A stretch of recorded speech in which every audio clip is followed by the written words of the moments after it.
పెడితే పోయేదేమీ లేదు, బానిస సంఖ్యలు తప్ప అన్న శ్రీశ్రీ గారి ఫార్ములా కరెక్ట్గా పనిచేసింది. సాధారణంగా ఆలయాలలో పోరాటాలు ఉండవు, కార్మిక ఉద్యమాలు ఉండవు.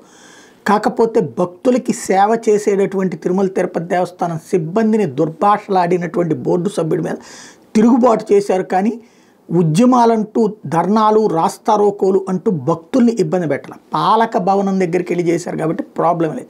అలాగే మౌన దీక్ష లాంటి కార్యక్రమం చేసుకొచ్చారు. నిన్ననే మనం ప్రస్తావించుకుని నిన్న మొన్న కూడా దీనికి టీటీడీ బోర్డు లేదా ప్రభుత్వం సీరియస్గా స్పందించి చర్చక మాట్లాడేస్తే పని అయిపోతుంది, అనవసరంగా సాగదీసుకుంటున్నారని ఈ వివాదం ఇక ముగిసినట్టే. శ్రీవారాలయం ద్వారం వద్ద టీటీడీ ఉద్యోగి మీద బోర్డు సభ్యుడు విరుచుకుపడిన వివాదానికి తెరబడింది. బాధిత ఉద్యోగి టీటీడీ బోర్డు సభ్యుడు నరేష్ కుమార్ క్షమాపణ చెప్పారు.